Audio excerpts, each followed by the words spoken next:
Hola, soy Manolo, el señor que te lo explica todo.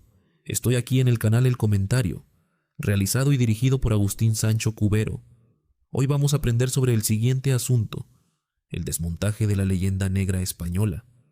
Para comprender verdaderamente este fenómeno histórico, es fundamental que nos despojemos de prejuicios y analicemos los hechos con la frialdad y el rigor que exige el estudio académico de la historia.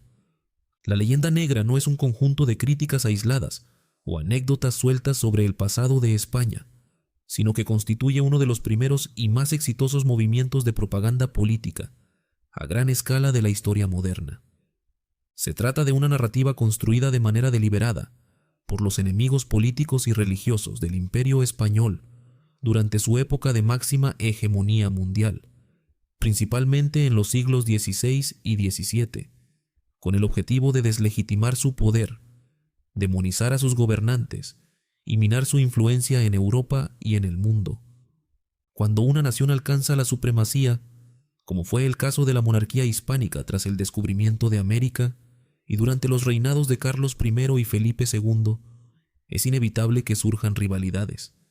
Francia, Inglaterra y las provincias rebeldes de los Países Bajos se encontraron ante un gigante geopolítico al que no podían vencer fácilmente en el campo de batalla, por lo que recurrieron a la imprenta, la gran revolución tecnológica de la época, para librar una guerra de papel y tinta. El origen de esta narrativa antiespañola puede rastrearse inicialmente en la península itálica, durante el siglo XV. La expansión de la corona de Aragón por el Mediterráneo y su dominio sobre territorios como Nápoles y Sicilia generó un profundo resentimiento entre los intelectuales italianos. Estos humanistas, que se consideraban a sí mismos los herederos directos de la civilización romana y el epicentro de la cultura europea, veían a los españoles como militares rudos, bárbaros, e incluso los acusaban de tener sangre impura debido a los siglos de convivencia en la península ibérica con musulmanes y judíos. Esta semilla de desprecio fue el caldo de cultivo perfecto para lo que vendría después. Sin embargo, la verdadera maquinaria propagandística se puso en marcha con el estallido de la Reforma Protestante y la posterior Guerra de los 80 años en los territorios de Flandes. España, como defensora del catolicismo, se convirtió en el blanco principal de los reformistas. En 1580, Guillermo de Orange, líder de la rebelión neerlandesa, publicó la famosa Apología, un documento redactado con la ayuda de teólogos protestantes, que acusaba al rey Felipe II de los crímenes más atroces, incluyendo el asesinato de su propio hijo y de su esposa, además de describir a los españoles como una raza cruel, fanática y sanguinaria. Este texto fue traducido rápidamente a varios idiomas y distribuido por toda Europa, sentando las bases inamovibles del estereotipo antiespañol. A este esfuerzo difamatorio se sumó Inglaterra, especialmente bajo el reinado de Isabel I. En el contexto de su enfrentamiento naval y comercial con el Imperio español, la corona inglesa fomentó activamente la publicación de panfletos que presentaban a los españoles como tiranos codiciosos. La imprenta londinense y neerlandesa trabajaban a pleno rendimiento para ilustrar libros con grabados terroríficos que mostraban supuestas torturas infligidas por los soldados españoles y por la Inquisición. Es aquí donde encontramos uno de los pilares más robustos de la leyenda negra, el mito de la Inquisición española. Durante siglos se ha transmitido la idea de que el Santo Oficio fue una máquina de matar indiscriminada, un tribunal sediento de sangre que quemaba a disidentes, científicos y mujeres por decenas de miles. La historiografía moderna y el acceso a los archivos documentales han demostrado que esta imagen es una colosal exageración.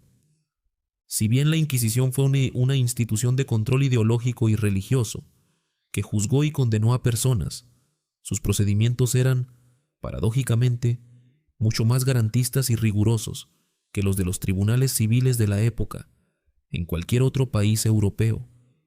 Los inquisidores exigían pruebas, permitían la defensa del acusado, desconfiaban sistemáticamente de las confesiones obtenidas bajo tortura y contaban con médicos para asegurar que no se pusiera en riesgo la vida de los reos, en los raros casos en que se aplicaba el tormento.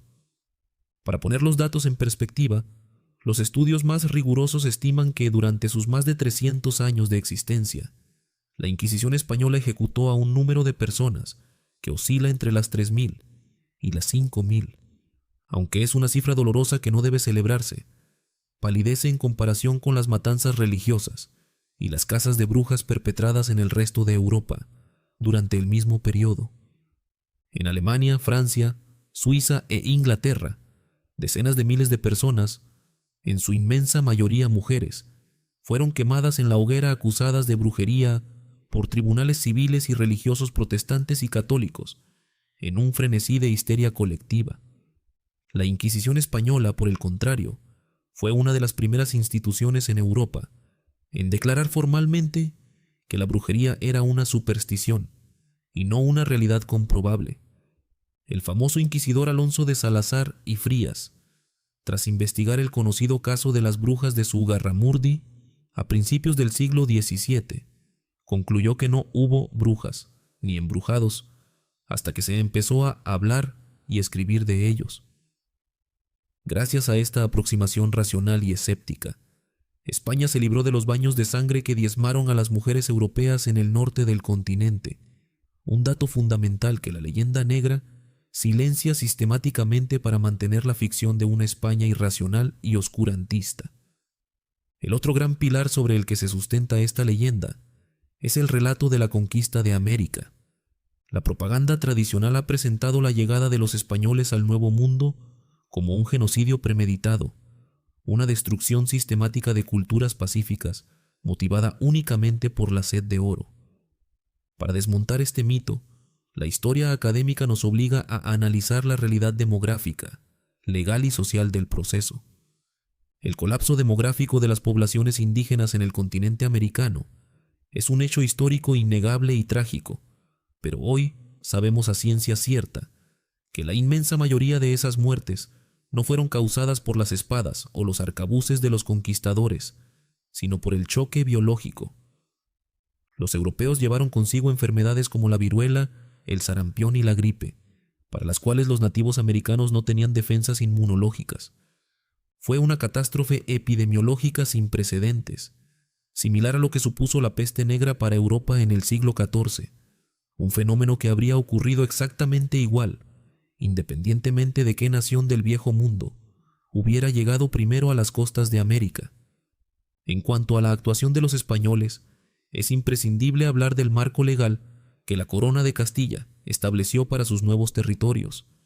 A diferencia de otros imperios coloniales europeos, que establecieron sistemas de explotación basados en la exclusión y el exterminio o confinamiento de los nativos, España consideró a los indígenas como súbditos libres de la corona. Desde las instrucciones de la reina Isabel la Católica hasta las leyes de Burgos de 1512 y las leyes nuevas de 1542, la legislación española prohibió la esclavitud de los indígenas y trató de regular sus condiciones de trabajo. Es evidente que, a miles de kilómetros de distancia y en un territorio vastísimo, hubo abusos, violencia y explotación por parte de encomenderos y autoridades locales que desobedecían las leyes dictadas desde la península. Sin embargo, lo excepcional del Imperio español es que fue la única potencia de su época que sometió su propio proceso de expansión a un debate moral y jurídico. La Escuela de Salamanca, con figuras como el dominico Francisco de Vitoria, sentó las bases del derecho internacional moderno, al cuestionar la legitimidad de la conquista y defender los derechos naturales de los indígenas, a la vida, a la propiedad y a sus propias formas de gobierno. Paradójicamente, la principal fuente utilizada por los enemigos de España para alimentar el mito de la crueldad americana fue un propio español, el fraile Bartolomé de las Casas. Su obra, La brevísima relación de la destrucción de las Indias, fue un escrito de denuncia exagerado en sus cifras y descripciones, redactado con la intención política de presionar a la corona para que mejorara las condiciones de los nativos. La monarquía hispánica, en lugar de censurar o ejecutar al crítico, lo escuchó y promulgó leyes para corregir los abusos. No obstante, el texto de las Casas fue rápidamente traducido por los ingleses y los holandeses, adornado con ilustraciones macabras y utilizado como arma arrojadiza contra el prestigio de España. Omitieron deliberadamente el hecho de que era un debate interno y que la misma corona estaba tomando medidas. Además, el modelo de conquista español se diferenció profundamente del anglosajón por el fomento del mestizaje. Desde los primeros momentos, la monarquía animó los matrimonios mixtos entre españoles e indígenas, un contraste absoluto con la estricta segregación racial que caracterizó la colonización británica en Norteamérica, donde el mestizaje fue penalizado e incluso prohibido por ley hasta pleno siglo XX en algunos estados. La creación de una sociedad mestiza, junto con la fundación de decenas de universidades, colegios, hospitales y catedrales a lo largo de todo el continente, desde el siglo XVI, demuestra una voluntad de integración y civilización, de trasplantar la sociedad europea a América, y no un mero afán de saqueo temporal. A medida que el Imperio español comenzó a perder su hegemonía militar y económica en el siglo XVIII, la leyenda negra no desapareció, sino que mutó y fue adoptada por los pensadores de la Ilustración francesa. Filósofos como Montesquieu o Voltaire perpetuaron la imagen de España como una nación atrasada, supersticiosa, perezosa y al margen del progreso científico y racional europeo.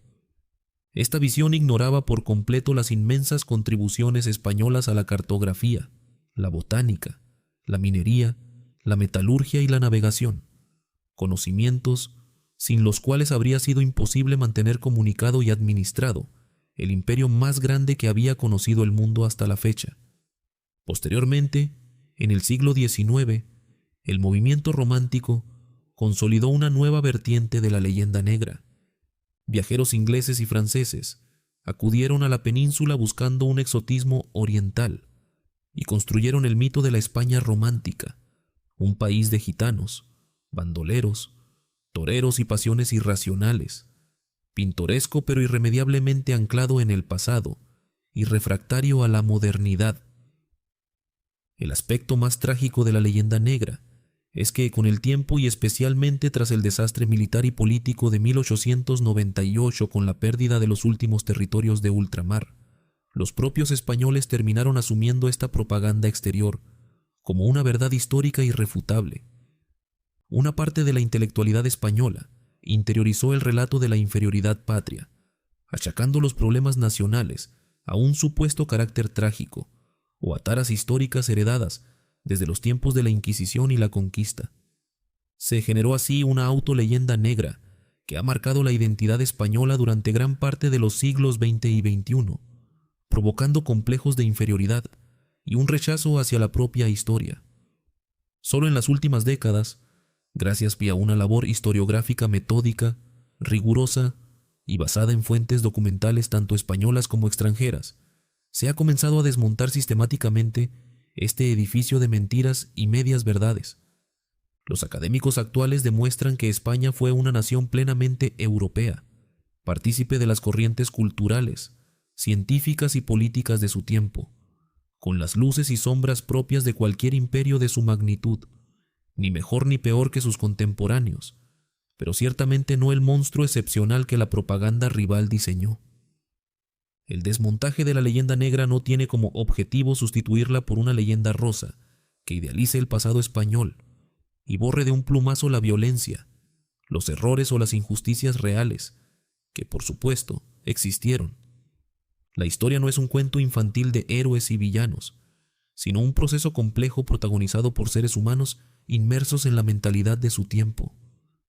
El objetivo de la verdadera erudición es alcanzar el rigor y la objetividad, comprender los contextos políticos, sociales y económicos que explican las decisiones del pasado y hacer justicia a una nación cuyo inmenso legado cultural, institucional y lingüístico ha configurado decisivamente el mundo moderno.